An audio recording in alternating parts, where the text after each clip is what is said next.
नमस्कार दोस्तों, मैं देवेंद्र साहू स्वागत करता हूं आप सभी का आपके अपने YouTube चैनल देवगीत क्लासेस पर। दोस्तों, बीजगणित चैप्टर के अंतर्गत में आज हम लोग टाइप 4 के प्रश्नों को देखने वाले हैं, जो कि 10th के फर्स्ट चैप्टर और थर्ड चैप्टर बहुपद चैप्टर और दो चरों के रैखिक समीकरण से संबंधित रहने वाले हैं।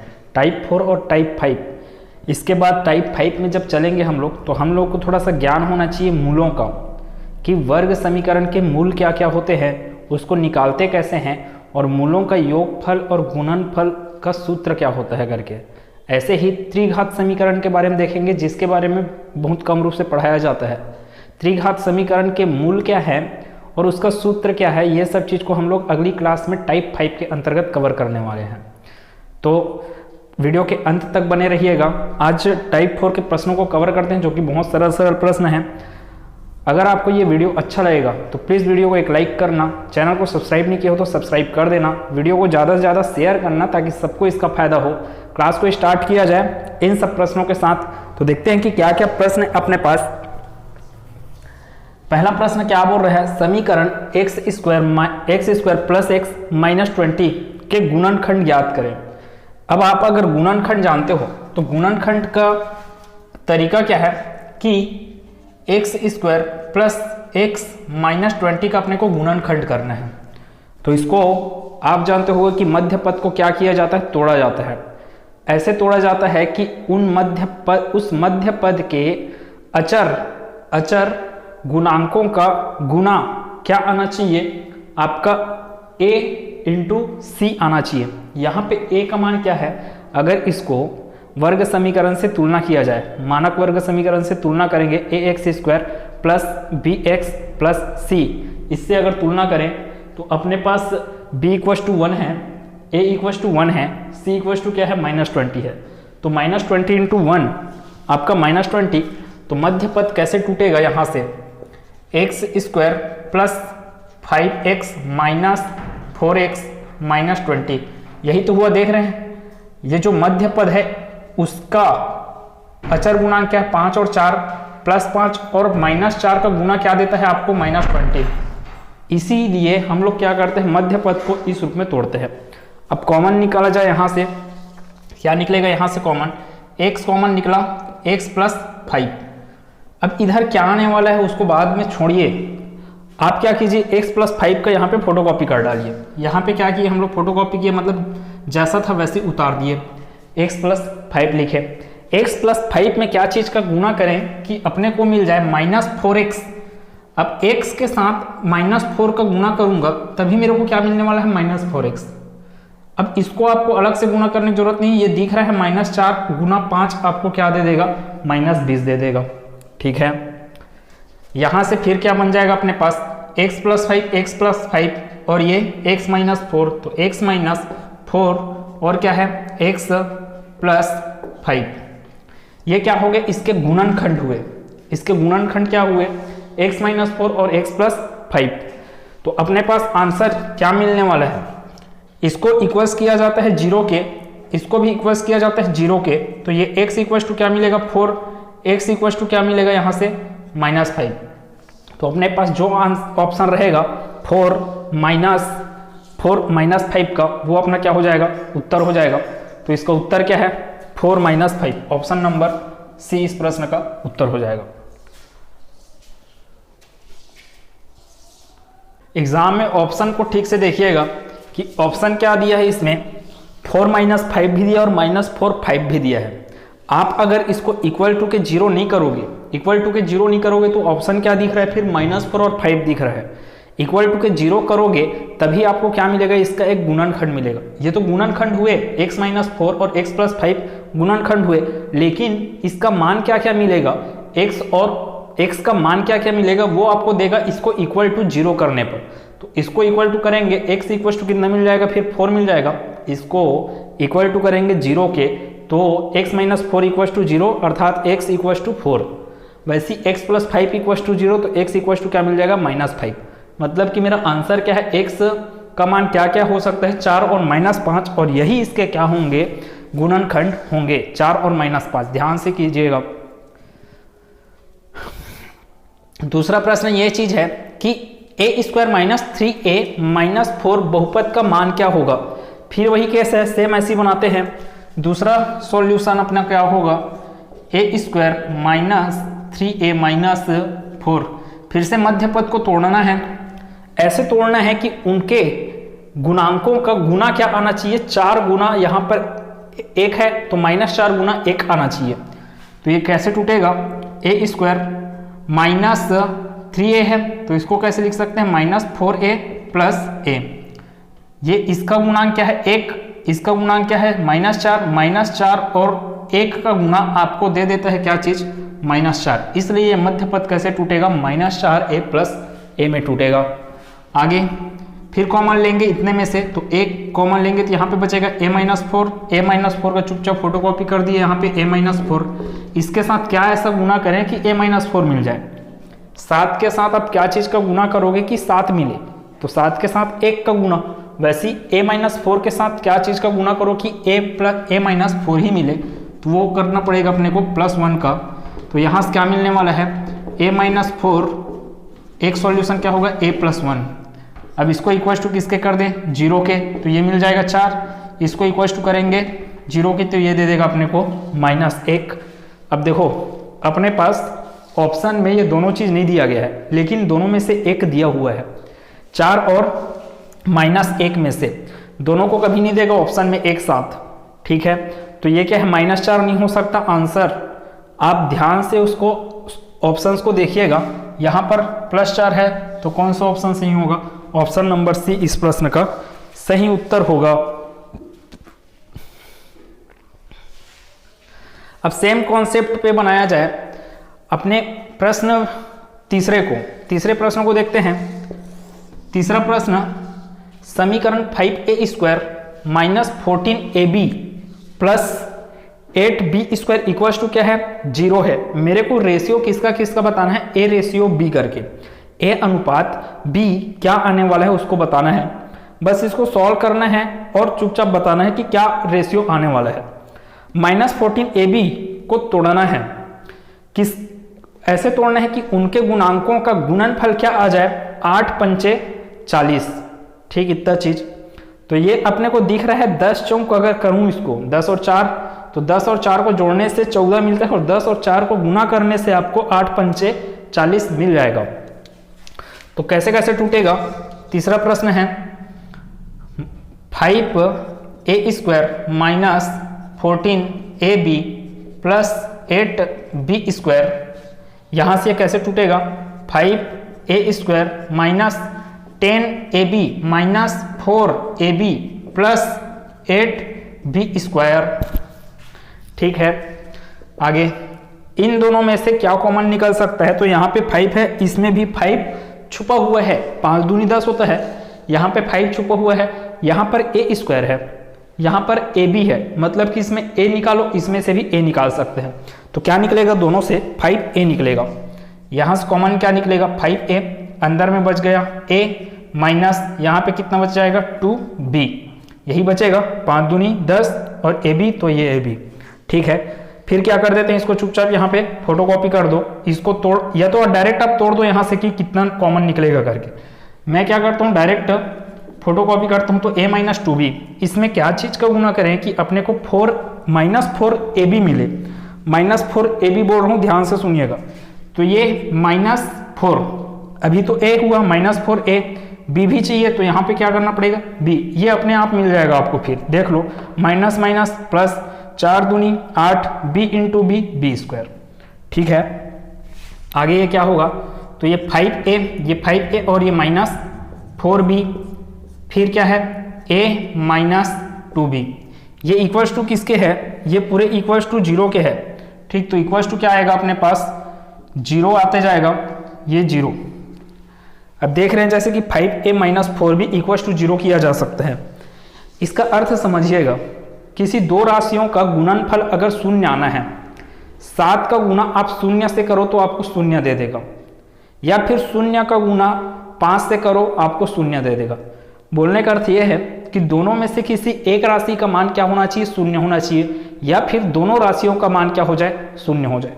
दोनों राशियों का मान शून्य होना चाहिए, या तो फिर दोनों में से किसी एक राशि का मान क्या हो जाए, शून्य हो जाए, तो अपना आंसर क्या आ जाएगा, इधर इक्वल्स टू के में 0। तो इधर क्या चलेगा, और आगे कैसे किया जा सकता है, 5a यहां से करते हैं, इसको अगर 0 करूं मैं, 5a माइनस 4b को 0 करूं, 5a माइनस 4b को इक्वल्स टू 0, और ऐसी किसके बारे में सोचते हैं, इसके बारे में, a minus 2b equals to 0। तो यहाँ से रेशियो क्या निकलेगा, 5a इक्वल्स टू तो 4b हो जाएगा, ठीक है।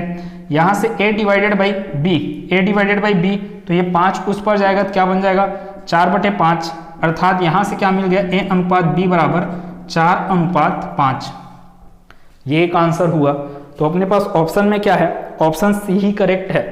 एक अनुपात क्या दे दिया, 4:5, ये 2:1 है, वो इसका आंसर आने वाला है। कि ये कैसे होगा, a इक्वल्स टू 2b, यहाँ से a डिवाइडेड बाई b अगर करें तो ये क्या हो जाएगा, 2 डिवाइडेड बाई 1। 2 को कैसे लिखा जा सकता है, 2 डिवाइडेड बाई 1 के रूप में लिखा जा सकता है। तो यहाँ से फिर ये क्या हो गया, a/b बराबर 2:1। ये अपना क्या हो गया आंसर। तो अपने को कौन से ऑप्शन में दिया है, 4:5 और 2:1, ये अपने को दिख रहा है ऑप्शन नंबर सी में। चौथे प्रश्न को देखते हैं।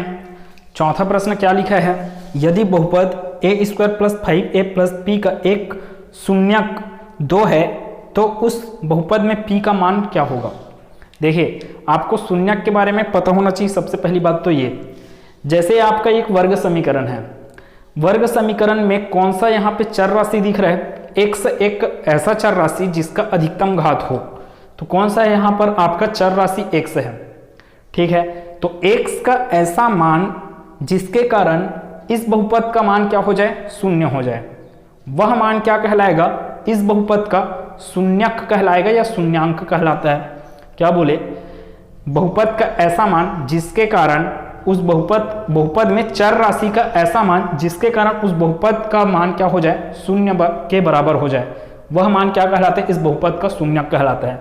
वैसे यहाँ पे मैं a के पद के रूप में बोलूंगा, यहाँ तो मैं x के रूप में बोला, x का ऐसा मान जिसके कारण इस पूरे बहुपद का मान क्या हो जाए, शून्य। a का ऐसा मान जिसके कारण इस बहुपद का मान क्या हो जाए, शून्य हो जाए, वह मान क्या कहलाएगा, इसका शून्यक कहलाएगा। वैसे इसमें इस प्रश्न में a² + 5a + p के रूप में दिया है, तो a का ऐसा मान जिसके कारण इस बहुपद का मान किसके बराबर हो जाए, शून्य के बराबर हो जाए, वह क्या दिया है, शून्य। वह शून्य क्या दिया है आपको, 2 दिया है। इसलिए मैं a की जगह क्या रखूंगा, 2 रखूंगा, और इसको किसके बराबर कर दूंगा, शून्य के बराबर कर दूंगा। तो ये क्या हो गया, अपना सॉल्यूशन यहाँ पे कर दिया जाए। चौथा, a² + 5a + p equals to क्या हो जाएगा, 0। यहाँ से a का मान कितना है, बोले a का मान 2, ठीक है। ये बोला ना शून्यक क्या है, 2 है, तो 2 रख रहे हैं यहाँ पे, प्लस 5 × कितना हो जाएगा, 2, प्लस p इक्वल्स टू 0। यहाँ से कितना आएगा, 2 का घात 2 4 देगा, 5 दूनी कितना हो जाएगा 10, प्लस p इक्वल्स टू 0। यहाँ से 10 और 4 14 नहीं लगा देना है आंसर में।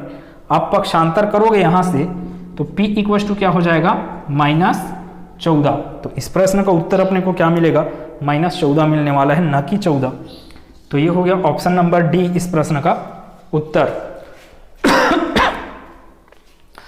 अब देखते हैं पांचवा प्रश्न। पांचवें प्रश्न में ये सब एग्जाम में आए हुए, ऐसे ही एग्जाम में प्रश्न आए हुए हैं। आप प्रश्नों को सॉल्व करेंगे तो आपको समझ में आ जाएगा कि ऐसे ही हम लोग यहाँ पे पढ़े करके। यदि f(x) = 2x² - 3x + k तथा f(2) = क्या दिया है आपको, 0। ये आपको एक समीकरण दिया है, f(x) = क्या है, 2x² - 3x + k तथा f(2) = क्या है आपके पास, 0 है। तब अपने को क्या बताना है, k का मान बताना है। सिंपल सा सॉल्यूशन है, जैसा जैसा बोला है वैसे ही बनाते हैं। ये पांचवा प्रश्न है, f(x) = अपने को क्या दिया, 2x² - 3x + k, और वो बोला f(2) = 0। जब मैं x का मान 2 रखूंगा तभी ये वाला जो समीकरण है वो किसके बराबर होगा, शून्य के बराबर होगा करके। तो यहां पे क्या किया जाए, f(2) = अब देखो x के जगह 2 रख दिए, तो हर जगह जहां पे x है उसके जगह क्या रखना है अपने को 2, तो x के जगह 2 रखे तो यहाँ पे क्या बन जाएगा 2 into 2 square minus 3 into 2 plus के। और F2 किसके इक्वल है बोल रहे हैं 0 के, इसलिए जब आगे बढ़ेंगे तो यहाँ पे क्या आ जाएगा 0, इधर क्या आ जाएगा 2 दूनी 4, 2 का घात कितना हो गया 4, 4 को गुना 2 से आपको कितना देगा 8, 3 दूनी 6 प्लस के, यहाँ से के बराबर ये हो गया 8 माइनस 6 तो 2 प्लस के, तो के बराबर -2। ये इस प्रश्न का उत्तर हो जाएगा। बहुत सरल सरल चीज है, ऐसी एग्जाम में प्रश्न आया है, ध्यान से इसको करते रहिए। तो k = अपने को क्या मिल गया -2 ना कि 2, और आपको ऑप्शन में +2 के रूप में दिया रहेगा, जैसे कि यहाँ पे दिया है +2 -2 4 -4। थोड़ा सा भी कैलकुलेशन मिस्टेक हुआ मतलब कि वहां पे फिर नंबर कटेंगे, और सरल प्रश्नों में नंबर नहीं कटना चाहिए। सरल प्रश्नों में नंबर कट रहे हैं मतलब आपको मैथ्स को अच्छे से प्रैक्टिस करके नहीं गए हो। तो इसका क्या आ रहा है आंसर अपने पास ऑप्शन नंबर बी इस प्रश्न का उत्तर हो जाएगा। आज के लास्ट प्रश्न का सॉल्यूशन देखते हैं। अब अपने पास क्या दिया है, fa = दिया है 3a + 3, ga = दिया है 4a + 5। अपने को पूछा है g, f2 का मान पूछा है। f2 लिखा हुआ दिख रहा है आपको, पहले f2 बोला, आपको दिया है यहाँ पर fa, तो a की जगह अगर मैं 2 कर दूं तो किसका मान निकल जाएगा f2 का, पहली बात तो ये तो निकाल के रखते हैं। f2 का मान छठवां, f2 का मान क्या बन जाएगा 3, a की जगह में क्या रखना पड़ेगा, a की जगह क्या रख रहे हो आप 2, इसलिए यहां पर भी क्या रखना पड़ेगा 2, तो ये 3 इंटू 2 प्लस 3, ये कितना दिया 3 दूनी 6, 6 और 3 कितना हो गया 9, तो f2 का मान मिल गया क्या चीज 9। ये एक बात। अब आपको चाहिए gf2 का मान, gf2 का मान, और आपको अब भी पता है ga = कितना 4a + 5। तो देखो g है यहाँ पर, f2 है यहाँ पर a है, मतलब कि मैं a की जगह क्या रख दूं f2, a की जगह क्या रख दूं f2, और f2 का मान अब भी निकाले हो 9, तो a की जगह मेरे को क्या रखना पड़ेगा अब 9 रखना पड़ेगा। तो यहाँ पर क्या हो जाएगा 4 इंटू a की जगह में क्या रखना पड़ेगा बोले 9 प्लस क्या है 5, 4 नियम 36, 36 और 5 कितना हो जाएगा अपना आंसर 41 इस प्रश्न का उत्तर हो जाएगा। तो अपने पास ऑप्शन कौन सा करेक्ट होगा, ऑप्शन नंबर बी इस प्रश्न का उत्तर है। अब इसको रिवर्स में भी पूछा जा सकता था, आप इस चीज को ध्यान देना। रिवर्स बोलने का अर्थ यह है कि आपको gf2 पूछा, हो सकता है वो ऐसे भी पूछ सकता था fg2, ऐसे करके आपको पूछ सकता था। इस कंडीशन में क्या करते, सबसे पहले अपन लोग निकालते g2, तो ga का मान कितना है 4a + 5, तो 4 इंटू 2, a की जगह क्या रख रहे हैं 2, तो 4 इंटू 2 + 5, तो ये 4 दूनी 8, 8 5 कितना हो गया 13, 4 दूनी 8, 8 5 कितना हो गया 13। अब आप क्या निकाल लेते f, इसलिए fg2, अब fa का मान कितना है, fa का मान 3a + 3 है, fa का मान बोले, और यहाँ पर a की जगह क्या है g2 है, और g2 का मान कितना आया है 13, तो a की जगह यहाँ पे क्या रखना पड़ेगा 13, तो यहाँ से आंसर क्या हो जाता 3 इंटू 13 प्लस 3, 13 × 39, 39 और 3 कितना हो जाता, इस बार उत्तर 42 हो जाता। इस चीज को ध्यान रखेंगे। अब वो पूछा क्या है और आप बना क्या रहे हो ये इंपॉर्टेंट है। तो उम्मीद है पूरा क्लास अच्छे से समझ में आया होगा। अगर क्लास पूरा अच्छे से समझ में आया तो प्लीज़ वीडियो को एक लाइक कर देना, चैनल को सब्सक्राइब नहीं किया तो सब्सक्राइब कर देना। अगले क्लास में हम लोग मिलेंगे टाइप 5 के प्रश्नों के साथ, जहां पे हम लोग जानेंगे कि वर्ग समीकरण और घन समीकरण के मूल क्या क्या होते हैं, और उन मूलों का गुणनफल, आपका योगफल, ये सब चीज़ क्या होता है। मिलते हैं नेक्स्ट क्लास में। धन्यवाद।